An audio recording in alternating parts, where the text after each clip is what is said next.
6절인데요. 한 목소리로 천천히 한번 같이 읽겠습니다. 말씀을 읊조린다는 느낌으로 이 말씀을 같이 함께 읽겠습니다. 시작.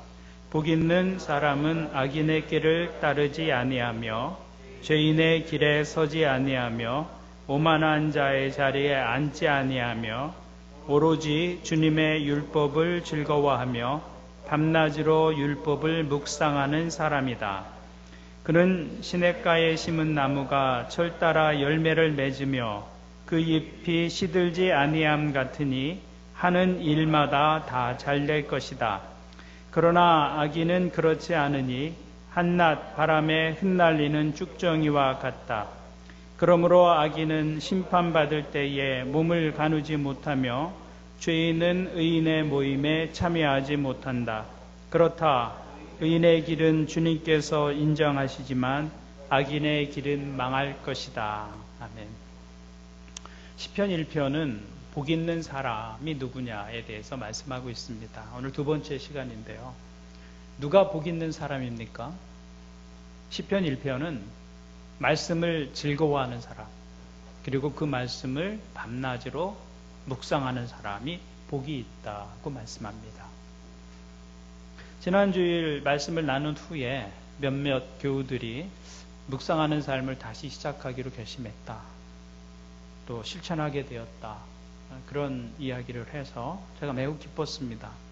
저는 여러분들이 하나님의 말씀을 즐거워하는 분들이 되기를 바랍니다. 하나님의 말씀을 대할 때 가슴이 설레는 그런 마음이 하나님을 사랑하는 것이죠. 하나님의 말씀을 소중히 여기는 분들이 될 수 있기를 바랍니다. 하나님은 그런 사람들에게 복을 주시겠다고 약속해 주셨습니다. 그러면 하나님의 말씀을 가까이 하는 사람이 누리는 복이 무엇이겠습니까? 시편 1편은 몇 가지 복을 말씀하고 있습니다. 그 첫 번째 복을 지난주에 생각해 보았는데요. 그것은 세상의 유혹에 빠지지 않는 복입니다. 1절을 보십시오. 복 있는 사람은 악인의 꾀를 따르지 아니하며 죄인의 길에 서지 아니하며 오만한 자의 자리에 앉지 아니하며. 이게 복 있는 사람이라는 겁니다. 하나님의 말씀을 즐거워하고 그 말씀을 주야로 생각하고 묵상하는 사람은 세상이 유혹하고 악이 손짓하여도 그 꼬임에 빠지지 않는다. 그게 말씀을 사랑하는 사람이 누리는 첫 번째 복이다. 왜냐하면 하나님의 말씀을 묵상하는 사람은 세상과 다른 틀을 가지고 인생을 살기 때문입니다. 그래서 세상의 언어에 휩싸이지 않습니다. 성공을 말할 때 세상은 돈으로 성공을 이야기하려고 하지만 우리는 그 프레임에 휩싸이지 않는 것이죠. 다른 기준을 가지고 인생의 성공을 말할 수 있는 것, 그것이 하나님의 말씀을 가까이 하는 사람이 누리는 복이다. 그래서 악인의 꾀를 따르지 않을 수 있고 죄인의 길에 서지 않을 수 있고 오만한 자의 자리에 앉지 않을 수 있게 되는 것, 그것이 말씀이 가져다 주는 축복이다고 말씀하고 있는 것입니다. 그리스도인이 세상을 이기는 비결은 여기에 있습니다. 그것이 말씀을 즐거워하고 사랑하는 사람이 누리는 복이다라고 성경은 먼저 말씀하고 있는 것이죠. 두 번째로 하나님의 말씀을 즐거워하고 그 말씀을 주야로 생각하고 묵상하는 사람은 열매 맺는 싱싱한 삶을 산다는 것입니다. 이것이 두 번째 복인데요. 3절을 보십시오. 그는 시냇가에 심은 나무가 철 따라 열매를 맺으며 그 잎이 시들지 아니함 같으니 하는 일마다 잘 될 것이다. 하나님의 말씀을 즐거워하며 주야로 묵상하는 사람은 시냇가에 심겨진 나무처럼 계속해서 성장한다는 겁니다. 열매를 맺고 시들지 않는 삶을 살게 된다고 말씀합니다. 이스라엘은 사막지대입니다. 비가 충분히 오지 않기 때문에 물의 공급이 식물이 열매를 맺는 데 가장 중요한 요인이 됩니다. 아무리 좋은 나무라도 물의 공급이 그치면 열매 맺기 전에 시들어버리고 맙니다. 나무는 물 없이 스스로 성장하거나 스스로 견딜 수 없습니다. 시편의 기자는 나무 이야기를 하고 있지만 사실은 이것은 우리 모든 인간의 실존을 말해주고 있는 것입니다. 인간은 자존자가 아닙니다. 스스로 존재할 수 없어요. 스스로 자족할 수 있는 사람은 아무도 없습니다. 인간은 철저하게 의존적인 존재입니다. 우리는 그것을 지난 몇 달간 온몸으로 경험하고 있습니다. 코로나19 바이러스라고 불리는 작은 미생물로 인해서 온 세계가 혼돈 속에 있습니다. 보이지도 않는 그 작은 존재가 우리가 지금까지 이루어온 모든 것에 대해서 의문을 던지게 만들었습니다. 그 바이러스로 인해서 우리의 삶의 방식이 달라지고 있잖아요. 몇 달 동안에 급속하게 달라지고 있습니다. 새로운 규칙들을 우리가 지금 만들어가고 있어요. 역사에 없었던 새로운 규칙들이 만들어지고 있는 겁니다. 코로나 사태를 통해서 인간은 전능하고 무한한 존재가 아니라는 것을 뼈저리게 경험하고 있는 것이죠. 인간은 자존적 존재가 아니에요. 작은 미생물에도 치명적인 영향을 받는 존재입니다. 인간은 스스로 살 수 있는 존재가 아니라 철저하게 의존적인 존재입니다. 생명을 유지하기 위해서는 끊임없이 공급이 필요한 존재다라는 것이죠. 그런데 말씀을 즐거워하고 묵상하는 사람은 마치 그의 인생이 시냇가에 심겨진 나무처럼 저를 따라서 열매를 맺으며 그 잎이 시들지 않는다고 말씀하고 있는 것이죠. 여기 철을 따라 열매를 맺는다는 것은 그 나무가 열매를 맺을 때까지 어떤 상황에서든 견딜 수 있음을 의미하는 것입니다. 가을의 추수 때까지 견딜 수 있는 힘, 그것을 말하고 있는 것이죠. 강렬한 태양이 비친다고 해도, 사막에 건조한 바람이 불어온다 해도 시냇가에 심겨진 나무는 그것을 견딜 수 있는 힘을 갖게 됩니다. 물이 마르지 않는 시냇가에 나무의 뿌리가 내려져 있기 때문이죠. 그래서 날마다 공급되는 그 힘으로 열매가 맺힐 때까지 견딜 수가 있는 것입니다. 근데 우리 인생도 마찬가지라는 것입니다. 삶에는 고난이 있습니다. 인생의 자리는 온실이 아니에요. 거친 광야와 같은 때가 있어요. 광풍이 몰아치는 그런 사막과 같은 곳일 수도 있다는 것이죠. 삶에는 고난이 있습니다. 어려움이 올 수 있습니다. 그러나 공급이 그치지 않고 계속된다면 열매를 맺을 때까지 견딜 수 있다는 것이죠. 그것이 시냇가에 심겨진 나무가 누리는 복입니다. 그래서 에레미야 17장 말씀을 보면 이 공급의 문제가 해결된 인생에 대해서 이렇게 말씀하고 있습니다. 그는 물가에 심은 나무와 같아서 뿌리를 개울가로 뻗으니 잎이 언제나 푸르므로 무더위가 닥쳐와도 걱정이 없고 가뭄이 심해도 걱정이 없다. 그 나무는 언제나 열매를 맺는다. 이게 지금 시편에 물가에 심겨진 나무를 설명하고 있잖아요. 더위가 없다는 말이 아닙니다. 더위 있습니다. 가뭄이 없다는 말 아닙니다. 가뭄을 만나게 됩니다. 무더위가 와도, 그러나 가뭄이 들어도 그 열매를 그치지 않는다 라는 것이죠. 그것이 물가에 심겨진 나무다라는 것입니다. 복 있는 사람은 하나님께서 택하셔서 시냇가에 심어놓은 나무와 같아요. 하나님 없이 살 때는 사실은 우리가 사막 가운데 있었던 존재였습니다. 그런데 하나님께서 우리를 택하셔서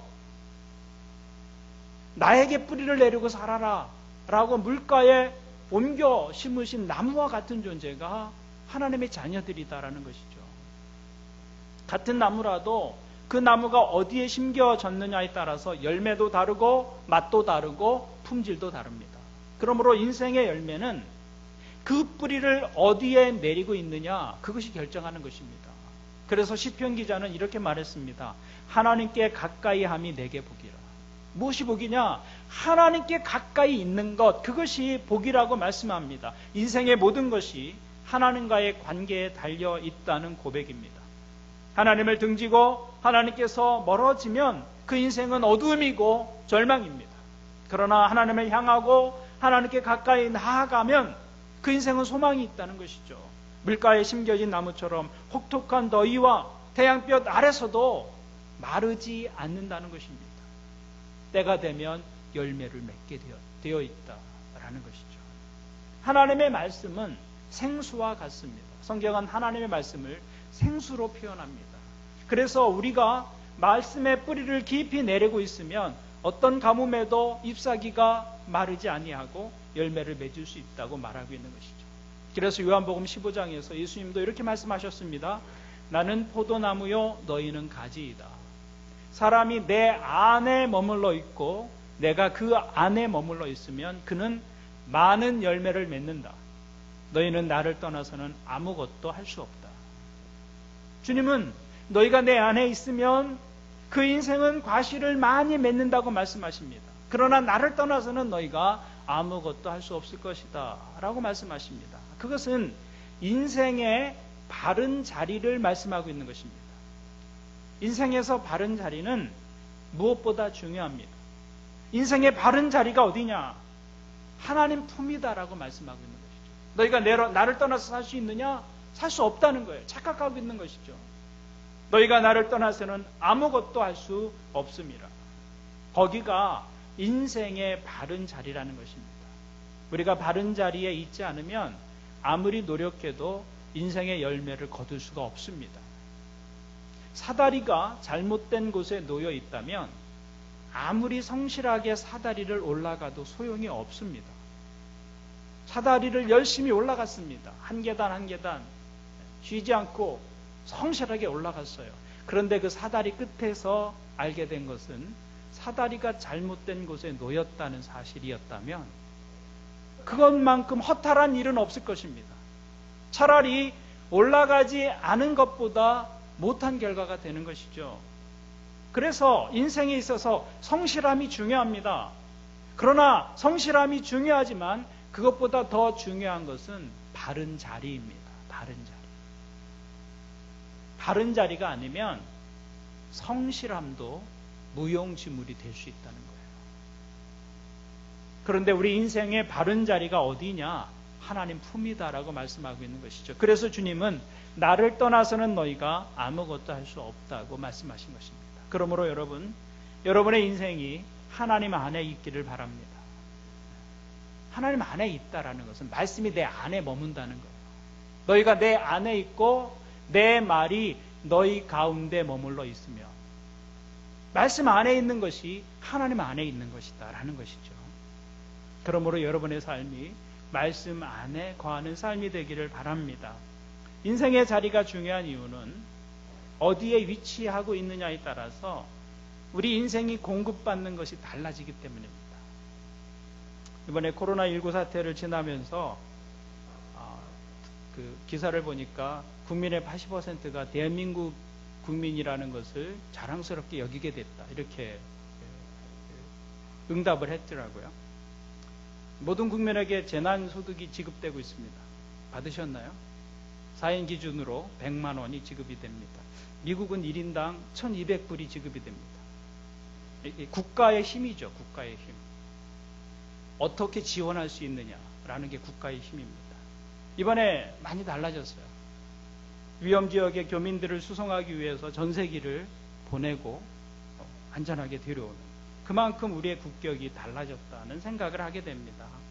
그러나 전혀 그런 지원을 기대할 수 없는 나라도 있습니다.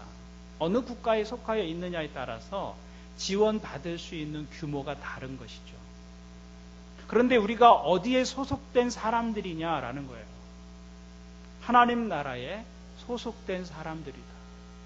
우리가 하나님 안에 있으면 하나님의 능력, 하나님의 자원이 우리의 것이 된다는 것입니다. 그래서 성경은 우리에게 이렇게 약속하고 있습니다. 자기 아들을 아끼지 않으시고 우리 모두를 위하여 내어주신 분이 어찌 그 아들과 함께 모든 것을 우리에게 선물로 거저주지 않으시겠습니까? 아들까지 내어주셨는데 하나님이 우리에게 주시지 못할 것이 무엇이 있겠느냐? 그러므로 하나님께 속한 인생을 하나님이 아들까지 주시면서 지원하신다라고 약속해 주신 거예요.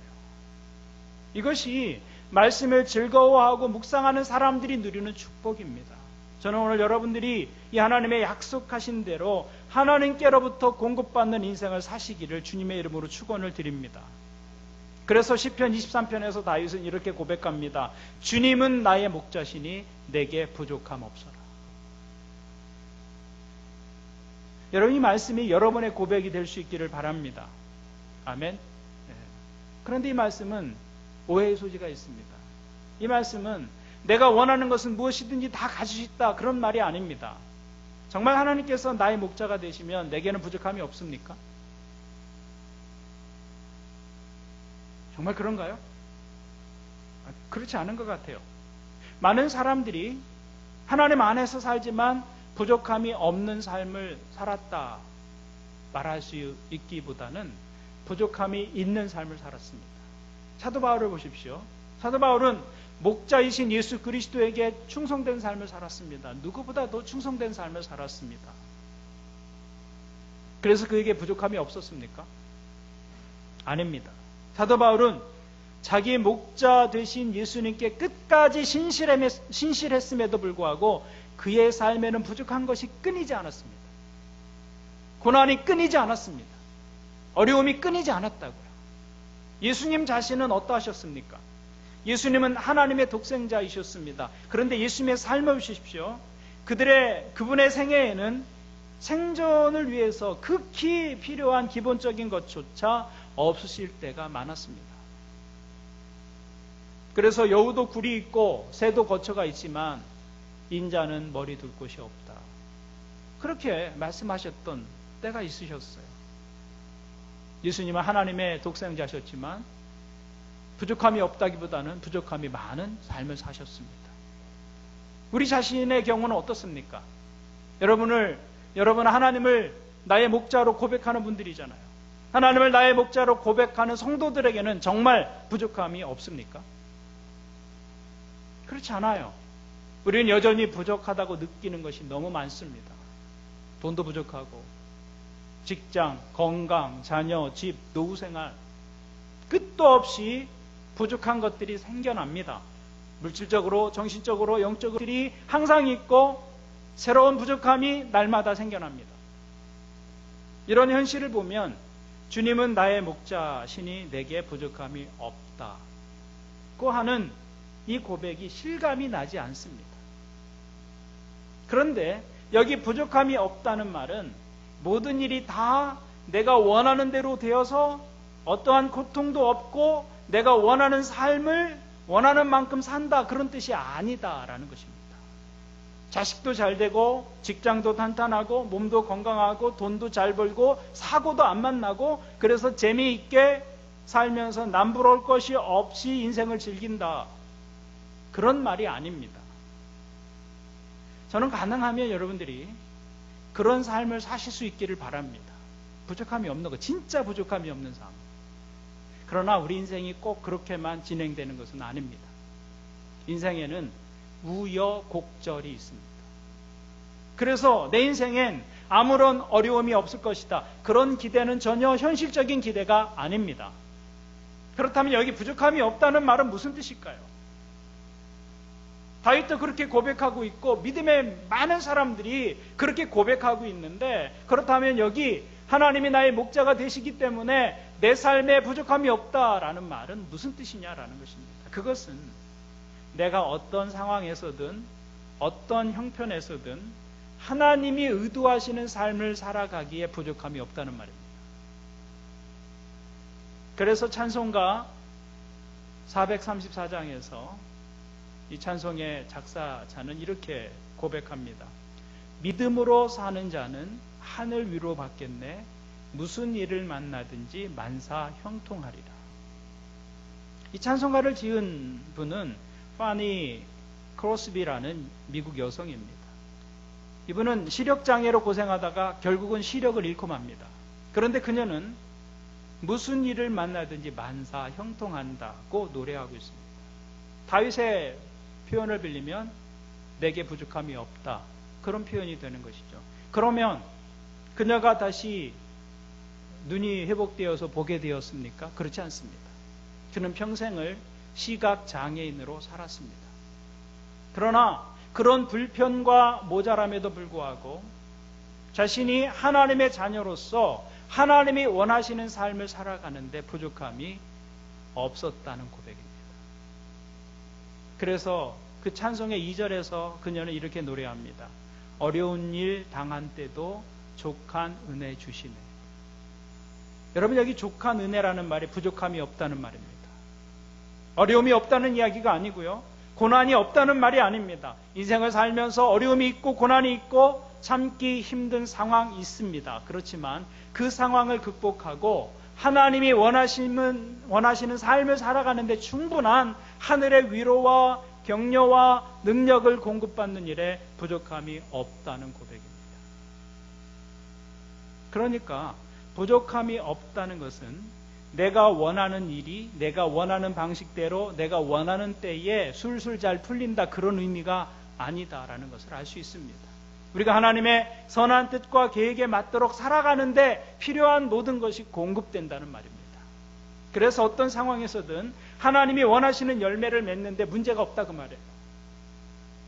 나무의 존재는 열매에 있는 것이죠. 화려한 장식에 있는 것이 아닙니다. 하나님이 원하시는 열매가 있잖아요. 배나무는 배의 열매를 맺는 것이고요, 사과나무는 사과의 열매를 맺는 것입니다. 그렇다면 하나님의 자녀들은 하나님의 성품의 열매를 맺는 것이죠. 그것은 돈이나 성공이나 권력이나 인기나 이런 것과는 상관이 없는 것입니다. 하나님 보시기에 기대하시는 열매가 있는 것이죠. 그 열매를 맺는데 문제가 없다고 말입니다.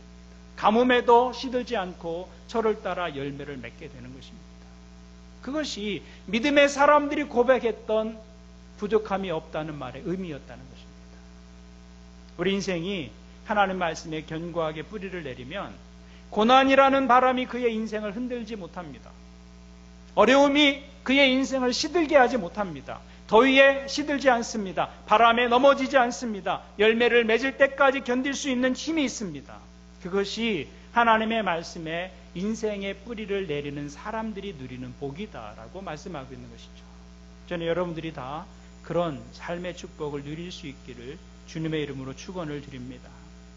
세 번째, 하나님의 말씀을 가까이 하는 사람이 경험하는 복은 영원 속에서 하나님의 인정을 받는다는 것입니다. 5절과 6절을 보십시오. 그러므로 악인은 심판받을 때에 몸을 가누지 못하며 죄인은 의인의 모임에 참여하지 못한다. 그렇다. 의인의 길은 주님께서 인정하시지만 악인의 길은 망할 것이다. 여기 심판이라는 말이 나옵니다. 인생은 결국 하나님 앞에 서게 될 것이라는 말씀입니다. 이 세상, 눈에 보이는 것이 전부가 아니다라는 것이죠. 우리에겐 영원히 기다리고 있습니다. 그래서 우리는 인생의 은퇴 준비를 하듯 영원을 향해서도 은퇴 준비를 하는 것이죠. 직장에서 은퇴를 준비하지만 인생에서도 은퇴를 준비해야 합니다. 내 인생의 주인 되신 하나님을 만날 준비를 하는 것이죠. 그날을 어떻게 준비하겠습니까? 인생의 은퇴는 필요한 것들을 세이브해 놓는 것이죠.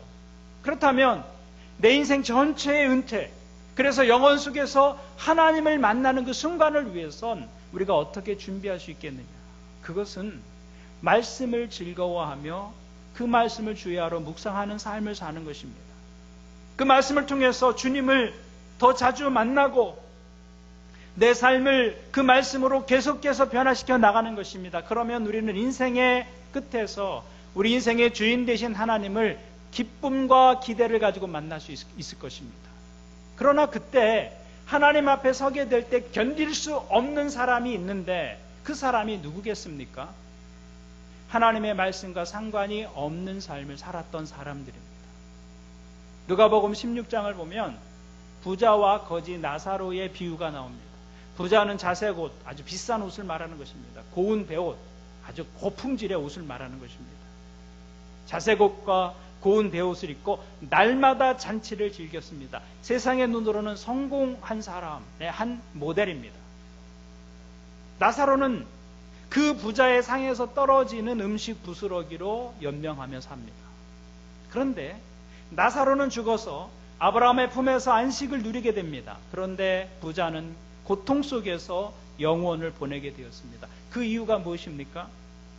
부자는 이 땅에서 부자로 살았기에 영혼 속에서는 고통의 장소로 가고, 가난한 사람은 가난한 삶을 살았기에 영혼 속에서 부유한 곳으로 갔습니까? 그런 이야기가 아닙니다. 부자가 고통 속에서 영혼을 보내게 된 것은 그의 삶이 하나님과 상관이 없는 삶이었기 때문입니다.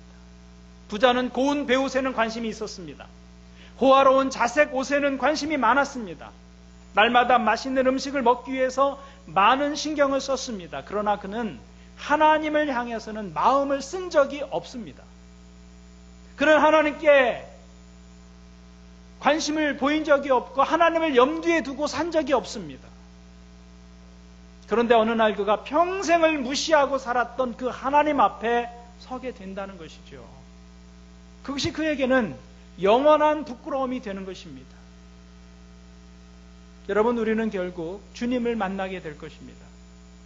그런데 그 하나님이 어떤 하나님이십니까? 우리에게 이 말씀을 주신 하나님이십니다. 이 말씀을 주시면서 이 말씀에 행복의 길이 있다, 그러니 말씀을 가까이 하고 살아라, 우리에게 말씀해 주신 분이십니다. 우리가 그 주님을 만나게 될 것입니다. 그때 우리 인생이 하나님의 말씀과 상관이 없이 살았다고 한다면 하나님은 우리 인생을 인정해 주지 않으실 것입니다. 말씀을 제쳐놓고 살았다면 그 삶이 아무리 보기에 그럴듯해 보여도 하나님은 기억하지 않으실 것입니다. 어리석은 부자를 향해 주님이 하시는 말씀을 들어보십시오.